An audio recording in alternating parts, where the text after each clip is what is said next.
Praise the Lord. परमेश्वर का धन्यवाद हो। आज की सुबह इस समय के लिए हम धन्यवाद देना चाहते हैं और मैं धन्यवाद देना चाहता हूँ इंडिया मीडिया सेमिनरी के लिए जो पास्टर जॉनसन ने इस बात को शुरुआत किया और उन्होंने मुझे कॉल किया, ये अपॉर्चुनिटी दी कि मैं परमेश्वर के वचन से आप सबके बीच में बांट सकूं। और मैं धन्यवाद देता हूं इस अच्छे कार्य के लिए जिसके द्वारा हम परमेश्वर की सेवकाई में आगे बढ़ते हैं। और मैं प्रार्थना करता हूं कि प्रभु इस इंस्टीट्यूशन को, इस बाइबल कॉलेज को, जो हिंदी समाचार, जो हिंदी एक मेरे तरीके से सेमिनरी शुरू की गई है, इसमें परमेश्वर अपनी ब्लेसिंग्स को दे। पास्टर जॉनसन के साथ के सारे स्टाफ परमेश्वर ने आशीष दे और हमारे सब सहभागी टीचर्स उनको ब्लेस करें और साथ में मेरे प्रिय स्टूडेंट विद्यार्थियों आपको भी। सो प्रभु के सामर्थ्य नाम में आप सबको जय मसीह की। और आइए अब हम इस क्लास को शुरू करेंगे। और मेरे पास जो विषय दिया गया है पास्टर के द्वारा आपको सिखाने के लिए वो है हिस्ट्री ऑफ इज़राइल, इज़राइल का इतिहास। सो मैं और आप जब इज़राइल के इतिहास की तरफ जाते हैं कि इज़राइल का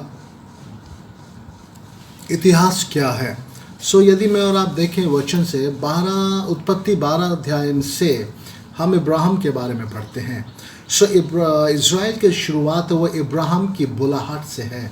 अगर हम परमेश्वर के वचन में देखें, इज़राइल के इतिहास का बाइबल खाता इब्राहिम के लिए परमेश्वर की पुकार के साथ शुरू हुआ है। सो इज़राइल के लिए वो खाता इब्राहिम की पुकार के साथ शुरू हुआ है और परमेश्वर ने इब्राहिम को पुकारा। यहूदी इतिहास लगभग 4000 साल पहले 17वीं शताब्दी ईसा पूर्व इब्राहिम, उसके बेटे इसहाक और याकूब पोते जेकब के साथ शुरू हुई है। सो यहाँ पर हम इस बात को देखते हैं, इब्राहिम, इसहाक और याकूब। सो इन तीनों के द्वारा जब भी हम इज़राइल का नाम लेते हैं, सो बाइबल में अक्सर इस वर्ड को आपने देखा होगा, अब्राहम का परमेश्वर, याकूब का परमेश्वर और इसहाक का परमेश्वर। सो जो ये परमेश्वर है, इन परमेश्वर जो इब्राहिम का है, इसहाक का है, याकूब का है, इसी परमेश्वर की बुलाहट इब्राहिम के जीवन में उत्पत्ति 12 अध्याय में हम पाते हैं। सो जैसे बाइबल हमें इस बारे में बताती है हम वैसे ही आगे बढ़ेंगे, पर इससे पहले जैसे बाइबल बताती है मैं आपको उस तरीके से बताऊं। एक थोड़ा सा हम पीछे के दिनों में जाके कुछ चीज़ों को खंगाल लेते हैं। 12 अध्याय से पहले में वहाँ पे इस बात लिखी है, उत्पत्ति के पहले अध्याय में यदि हम देखें और हमें उत्पत्ति का पहला अध्याय याद दिलाते हैं कि इज़राइल के लोग पहले नहीं थे। सो अगर उत्पत्ति का पहला अध्याय आप पढ़ेंगे, सो वहाँ पे इज़राइल के लोग नहीं थे, वहाँ पे परमेश्वर का ऐसा कोई कार्य नहीं था। इब्राहिम के समय से पहले की सभ्यताएं गुफा में रहने वाले लोगों के सबूत हैं। सो इब्राहिम से पहले लोग खाना बदोशी का जीवन व्यतीत करते थे, गुफाओं में रहते थे और वो जगह अपने तंबुओं को गाड़ते थे। सो हम इस बात को पाते हैं प्राचीन काल में खुलासा जो हुआ है, प्राचीन काल के निकट पूर्व 10,000 ईसा पूर्व में सबसे पुराना शहर के अवशेष मिले हैं। जैसे हम इस बात को इतिहास में देखते हैं, जैसे स्कॉलर्स बात को बताते हैं, प्राचीन निकट पूर्व में 10,000 ईसा पूर्व सबसे पुराना शहर जिसका अवशेष मिल रहा है, वह शहर कोई और नहीं, वह शहर है जरीको। वो शहर है और जरीको वो शहर है। लोग पहले वहाँ लगभग 8000 ईसा पूर्व में संकेत है कि जो लोग मेसोपोटामिया में एक सभ्य जीवन जी रहे थे, लगभग 5000 ईसा पूर्व से वे वहाँ आते हैं। सो एक मेसोपोटामिया जरियो को ये एक ऐसा जहाँ मेसोपोटामिया में कुछ लोग एक सभ्य जीवन को जी रहे थे। अगर 12 अध्याय से पहले को हम पढ़ेंगे, बाइबल में लिखा है मनुष्य के बीच की भाषाओं में कुछ गड़बड़ियाँ आई और उस गड़बड़ियों ने मनुष्य को अलग अलग करके बांट दिया। कुछ समय बाद वे अपनी अपनी लैंग्वेज में जब एक हुए तब वो परमेश्वर की महिमा करने लगे। सो हम इस बात को देखते हैं और यहाँ पर हम इस बात को पाते हैं कि एक मेसोपोटामिया वहाँ पे उसका अवशेष मिले और लोगों का उस समय मानना ये था कि जब एक शहर दूसरे शहर पे आक्रमण करता था, जब वो विजय पाते थे दूसरे शहर पे, तो जीतने वाला शहर कहता था परमेश्वर कि अनुग्रह की सामर्थ हम पे है, और हारने वाले के लिए बात बताई जाती थी कि परमेश्वर की सामर्थ उसमें कम हो गई है। तो इस तरीके से वहाँ लोगों का मानना था। तब हम स्पष्ट रूप से देखते हैं कि इब्राहिम पहला वो इंसान या आदमी नहीं था, और वह उसका रोमांचक मानव इतिहास की शुरुआत नहीं थी। कि बाइबल के लेखक इसी बात को स्पष्ट करते हैं कि इब्राहिम ही खाली वो इंसान नहीं था, परमेश्वर जो है उससे पहले, इब्राहिम से भी पहले कुछ पुरुषों के बीच में और कुछ व्यक्तियों के बीच में अपने काम को कर रहे थे। वह परमेश्वर इब्राहिम के समय बहुत से पहले से पुरुष के बीच में काम कर रहे थे, लेकिन उन्होंने शुरू किया इब्राहिम के समय से। परमेश्वर ने जो शुरुआत की वह इब्राहिम के समय से की, क्योंकि परमेश्वर के मन में, परमेश्वर के विचार में जिस तरीके से उसने इस बात को उत्पत्ति की पुस्तक में हम पढ़ते हैं, जब परमेश्वर ने पृथ्वी की सृष्टि की, तब उसने कहा आओ मनुष्य को अपने समान और स्वरूपता में रचे। तो परमेश्वर के जीवन में, मन में कहीं ना कहीं मस्तिष्क में वो बात आई कि मुझे एक और जीवन का रचना करनी है, और वो जीवन जो होगा वो ना पेड़ पौधों से, ना पशु जीव जंतुओं से मेल खाएगा। सो उन्होंने वो अपने समान, अपनी स्वरूपता में मनुष्य को रचा। सो ये योजना परमेश्वर के मन में ऑलरेडी पहले से थी कि मैं इस तरीके से मनुष्य को रचूंगा अपने समान में, और उसने रचा। वैसे ही यहाँ पर परमेश्वर की जो योजना में एक जाति है, और वो है परमेश्वर ने सोचा मैं इस जाति को बनाऊंगा, इस जाति को बढ़ाऊंगा, और उसके लिए परमेश्वर बहुत समय से मनुष्यों के बीच में कार्य कर रहे थे। पर लेकिन उन्होंने शुरू किया अब्राहम के समय में, और जब उन्होंने अब्राहम के समय में इस बात को शुरू किया, और नया काम उन्होंने खुद ही इब्राहिम के बीच में किया, उसके वंशजों के बीच में, ताकि वो उसको जाने कि वो परमेश्वर कौन है। सो इस बात को हम पाते हैं कि इज़राइल की जो शुरुआत है वह उत्पत्ति उसका 12 अध्याय से हम इस बात को देखते हैं। और वहाँ पर जब प्रभु ने, परमेश्वर ने इब्राहिम को बुलाहट दी, ये बात मैं आपको पहले बता चुका हूँ कि इज़राइल की जो शुरुआत है वो 12 अध्याय में एक बुलाहट से है। इज़राइल के बारे में जो खाता खुलता है वह इब्राहिम की बुलाहट से खुलता है। सो बाइबल में परमेश्वर का वचन कहता है, उत्पत्ति उसका 12 अध्याय आप मेरे साथ निकालें।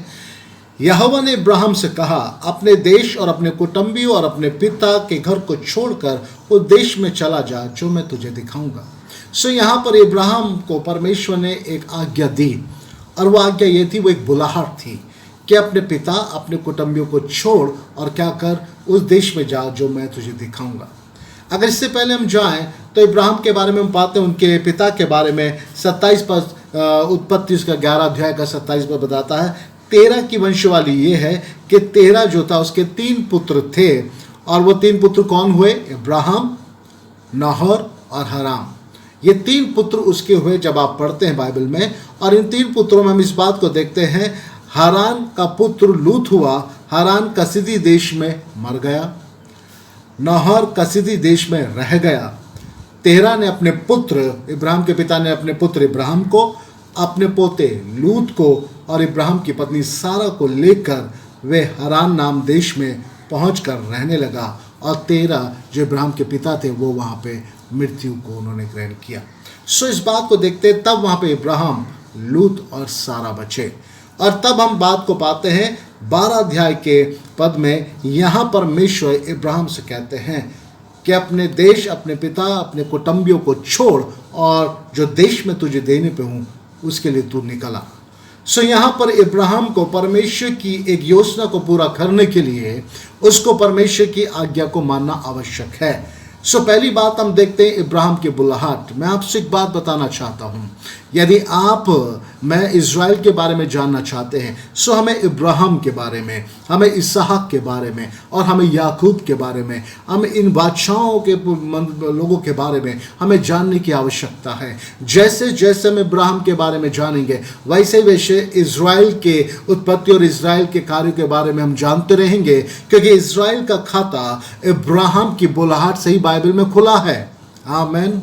इज़राइल का खाता यानी उसका जो प्रकटीकरण है वो इब्राहिम की बुलाहट से ही बाइबल के अंदर खुलासा हुआ है। सो हम इब्राहिम को जब लेके चलेंगे तब हम इज़राइल के इतिहास को समझने पाएंगे। और बाइबल में बाइबल कहता है इज़राइल कोई ऐसी कौम कहीं और नहीं थी। 12 अध्याय के अगर पहले में हम पढ़ें कि परमेश्वर ने इब्राहिम को भेजा जा उस शहर में कुछ मेरे लोग रहते हैं, जाके वचन प्रचार कर, और जब तू वचन प्रचार करेगा वो मेरे हो जाएंगे और मैं उनका नाम, उन्हें अपनी कौम बना लूँगा और मैं उनको इज़राइल रीति से पुकारूँगा, वो मेरी निज कौम होंगे। ऐसा नहीं है। अभी जिस इज़राइल की परमेश्वर के मन में विचार है वो इज़राइल कहीं भी नहीं है। ये ठीक इसी तरह है कि मान ली जाए आपको एक फूल का या फल के पेड़ का एक बीज दूँ मैं, और आप बीज को ज़मीन में गाड़ दें और गाड़ के आप विश्वास करें कि इसमें से एक फूल का पेड़ निकलेगा या एक फल का पेड़ निकलेगा जो आने वाले दिनों मुझे फल देगा या फूल देगा। सो आप वेट करते हैं, आप उसकी देखभाल करते हैं, निरंतर पानी देते हैं, ध्यान रखते हैं, खाद को डालते भी हैं। ठीक इसी तरह अभी इब्राहिम को परमेश्वर ने एक बुलाहट के रूप में बुलाया। इज़राइल जो है परमेश्वर के मस्तिष्क में है, उसकी सोच उसके हृदय में है, पर अभी इब्राहिम को भी नहीं पता है। पर अब जब परमेश्वर ने उसे एक बुलाहट दी और इब्राहिम ने एक आज्ञा को माना कि हाँ परमेश्वर की आज्ञा मेरे को पूरा करना है, और जब वो आज्ञा के थ्रू बाहर आया तब उसमें दो बातों को हम देखते हैं कि जब परमेश्वर ने उससे कहा अपने पिता, अपने घराने, अपने कुटुंबियों को छोड़ और मेरे पीछे होले जो देश में तुझे दिखाऊंगा वहाँ पे तुझे रहना है। सो वो अपने पिता कुटुंबियों को छोड़ के आया। दो बातें, पहली बात हम बांट सकते हैं इस उसकी बुलाहट, उसमें हम 2 पॉइंट दे सकते हैं, ए और बी। और ए क्या है? उसके लिए परमेश्वर की आज्ञा। परमेश्वर ने 21 अध्याय यहाँ पे बाइबल कहती है परमेश्वर ने उसको एक वाचा के रूप में उसे एक आज्ञा दी कि इब्राहिम तू बाहर आ। सो इब्राहिम जब बाहर आया, इब्राहिम से परमेश्वर ने इस बात को कहा कि तुम अपने कुटुंब अपने देश से बाहर आ। दूसरी बात भी हम देखते हैं, परमेश्वर की वाचा इब्राहिम के साथ। जब परमेश्वर ने इब्राहिम से कहा बाहर आ, इब्राहिम ने उसके देश में रहते हुए या उसके पिता के नगर में रहते हुए उससे वाचा नहीं बांधी। परमेश्वर ने इब्राहिम से वाचा तब बांधी जब इब्राहिम ने परमेश्वर की आज्ञा को माना। सो जब परमेश्वर की आज्ञा को इब्राहिम ने माना तब परमेश्वर ने उससे वाचा को बांधी। यानी परमेश्वर ये साफ चाहता था कि इब्राहिम पहले उसकी आज्ञा को पूर्ण करने वाला बने, इब्राहिम उसकी आवाज को सुनने वाला बने। और जब इब्राहिम ने उसकी आवाज को सुना, जैसे मैंने आपसे पहले कहा कि परमेश्वर इब्राहिम से पहले और भी कई मनुष्य के बीच में काम कर रहे थे, पर उन्होंने जो अपना कार्य शुरू किया वो इब्राहिम के समय शुरू किया। सो परमेश्वर ने इब्राहिम को पहले आज्ञा दी। जब उसने आज्ञा को माना और आज्ञा के अनुसार बाहर आया, जैसे आज हम और आप परमेश्वर के वचन पर विश्वास करते हैं, और जब हम परमेश्वर के वचन पर विश्वास करते हैं तभी हम विश्वास में जयवंत होते हैं, क्योंकि वचन ही परमेश्वर है और वचन के द्वारा ही सृष्टि की रचना हुई है। तो जो उसकी आज्ञा है, जो उसका वचन है, वह सर्वप्रथम हमें उसको मानना आवश्यक है, क्योंकि परमेश्वर यही चाहते हैं, क्योंकि परमेश्वर ने अपने नाम से बड़ा महत्व अपने वचन को दिया है, और परमेश्वर अपने वचन को पूरा हो जाने से और अपनी आज्ञा को माने जाने से प्रसन्न होते हैं। सो उन्होंने इब्राहिम से इस बात को कहा, इब्राहिम अपने पिता अपने कुटुंबियों को छोड़ और मेरे पीछे हो ले। सो यहाँ पर एक आज्ञा हम देखते हैं जिसके प्रति वो विश्वास योग्य रहा। दूसरी बात, परमेश्वर की वाचा इब्राहिम के साथ 12 अध्याय के अगर 2 पद से पढ़े, और मैं तुझसे एक बड़ी जाति बनाऊंगा और तुझे आशीष दूंगा और तेरा नाम महान करूंगा और तू आशीष का मूल होगा। मैं तुझे क्या करूंगा? तुझसे एक बड़ी जाति बनाऊंगा। ये वाचा है, ये प्रॉमिस है। मैं तुझसे एक बड़ी जाति बनाऊंगा। बाइबल का परमेश्वर का वचन क्या कहता है यहाँ पे? मैं तुझसे एक बड़ी जाति बनाऊंगा और तुझे आशीष भी दूंगा और तू आशीष का मूल होगा। Praise the Lord. So Ibrahim के साथ परमेश्वर की यह एक वाचा है कि तू विश्वासी जो आशीष का तू मूल होगा, मैं तुझे आशीष दूंगा। सो इब्राहिम को परमेश्वर ने एक वाचा को बांधा। एक वाचा परमेश्वर और इब्राहिम के बीच में है, एक बड़ी आने वाली जनरेशन को लेके, एक बड़ी आने वाली योजना, बड़ी जाति को लेके इब्राहिम और परमेश्वर के बीच में कुछ वाचाएं बन रही हैं, जिसके लिए इब्राहिम विश्वास कर रहा है और परमेश्वर उस विश्वास के द्वारा प्रसन्न होकर इब्राहिम से बातें कर रहा है, वाचा बांध रहा है। और 3 पद कहता है, जो तुझे आशीर्वाद दे उन्हें मैं आशीष दूंगा और जो तुझे कोसे उन्हें मैं शाप दूंगा और भूमंडल के सारे कुल तेरे द्वारा आशीष पाएंगे।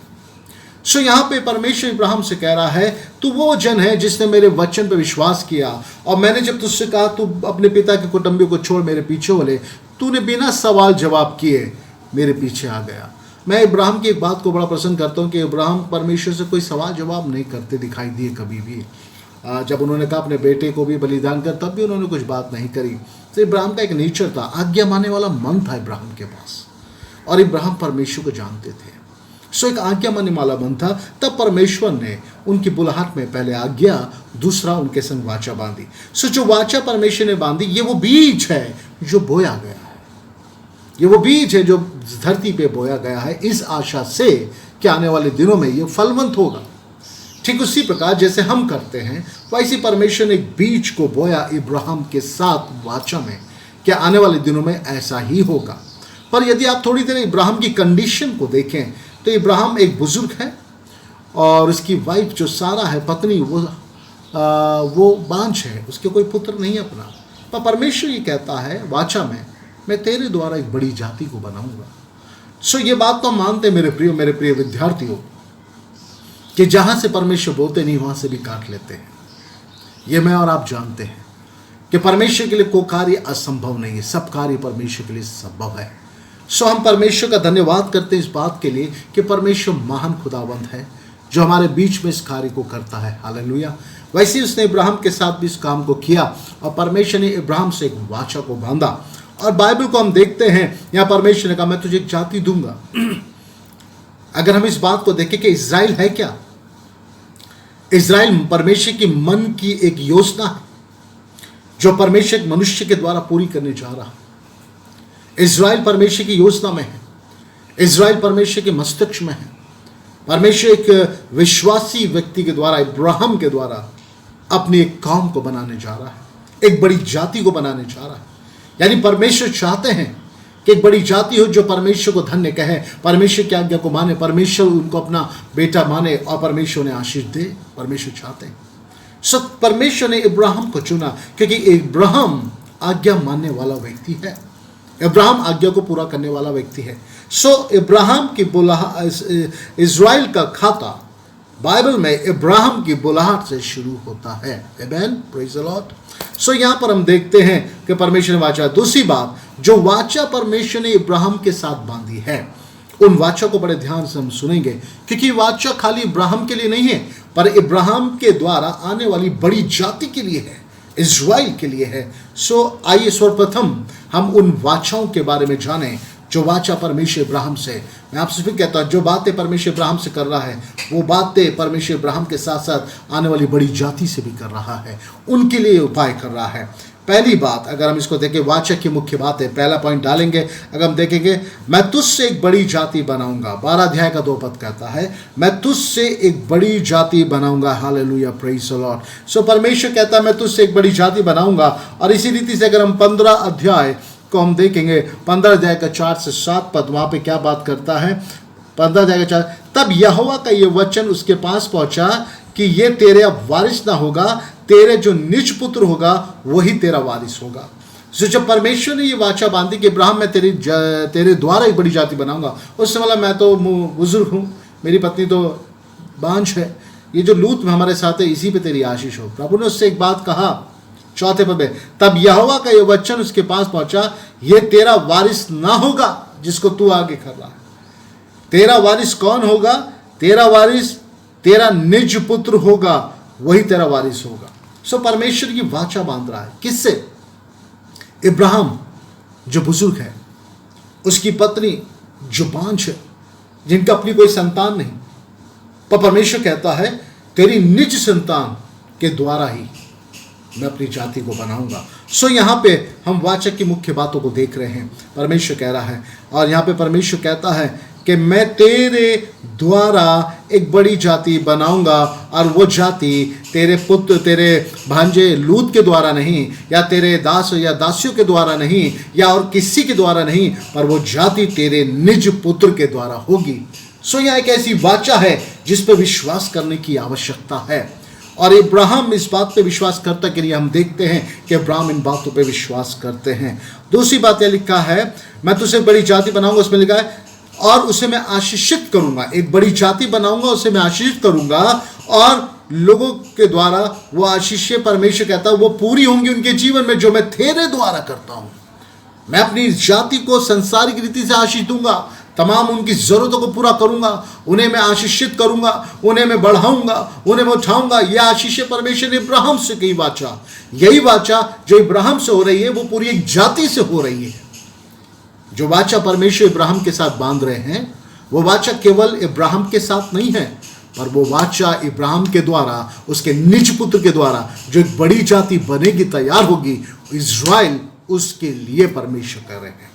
और परमेश्वर कहते हैं मैं तुझे आशीष दूंगा और मैं तुझे बढ़ाऊंगा। सो यहाँ पर हम इस बात को देखते हैं, और तुझे फैलाऊंगा। परमेश्वर कहता है तुम्हें मैं आशीषित करूंगा और तुझे आत्मिक रीति से भी, अगर हम इस बात को देखें कि यीशु मसीह के बारे में अगर हम देखें, परमेश्वर उसके द्वारा भी लोगों को आशीषित करता है आत्मिक रीति से। और परमेश्वर ने कहा अब्राहम को मैं संसार की तुझे आशीषित करूंगा और मैं तुझे आशीष दूंगा, मैं तुझे आशीष दूंगा। अगर 12 अध्याय के 2 पद में पढ़ेंगे उत्पत्ति, मैं तुझे आशीष दूंगा, पूरा देश उसका होगा और मिस्र से महानंद से लेकर परात नाम बड़े नंद तक तू अधिकारी हो जाएगा।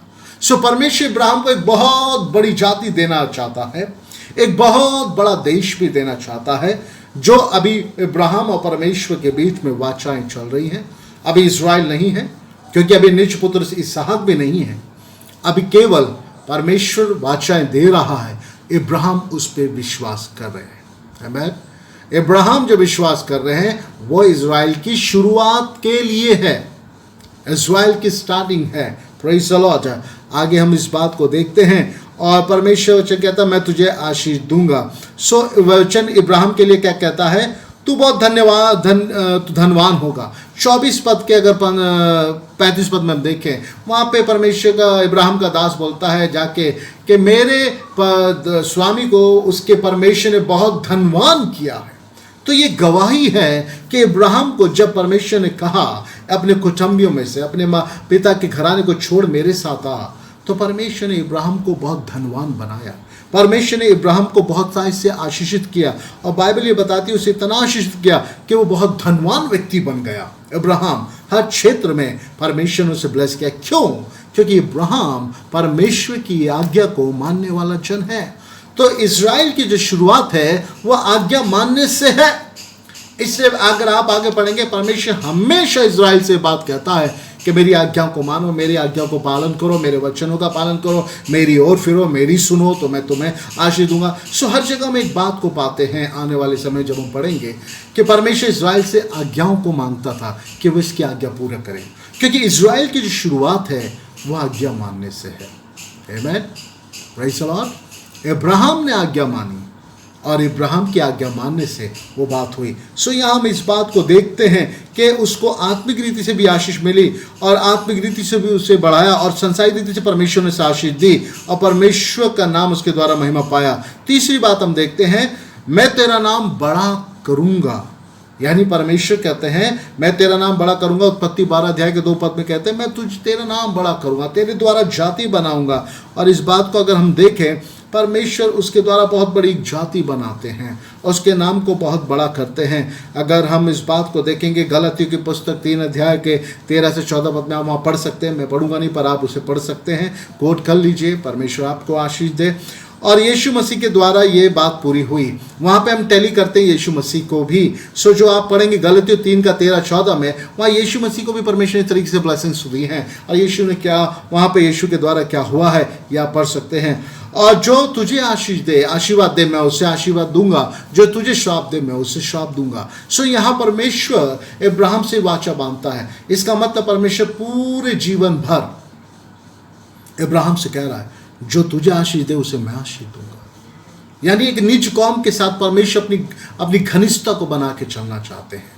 परमेश्वर अपने व्यवहार को बना के चलना चाहते हैं। परमेश्वर क्लोजनेस को बना के चलना चाहते हैं। जैसे क्लोजनेस इब्राहिम के साथ थी, वही क्लोजनेस वो इज़राइल अपने निज कौम के साथ भी चाहते हैं, जिसकी अभी शुरुआत नहीं है पर विश्वास में बीज पड़ चुका है। क्योंकि विश्वास से इब्राहिम आया है, इब्राहिम ने विश्वास से वचन को ग्रहण किया है और परमेश्वर उससे प्रसन्न है। तब परमेश्वर इस बात को कहता है मैं तेरा नाम बड़ा करूँगा, तू आशीषों का मूल होगा यीशु मसीह के द्वारा भी ये बातें हम देखते हैं पूरी होती है, क्योंकि इस अनुग्रह में जब यीशु आया उसके द्वारा पिता की महिमा हुई है। Praise the Lord. और यीशु के द्वारा हमारा और आपका रिश्ता पिता से मिल गया है। वैसे ही इब्राहिम के द्वारा एक जाति परमेश्वर की बनेगी जो परमेश्वर से मिलेगी, जो परमेश्वर के संग रहेगी, जिसमें से राजाएं होंगे, जिसमें से परमेश्वर लोगों को अधिकारी बनाएंगे, जिसमें परमेश्वर लोगों को आशीष देंगे। वो परमेश्वर का होगा, परमेश्वर उनका होगा।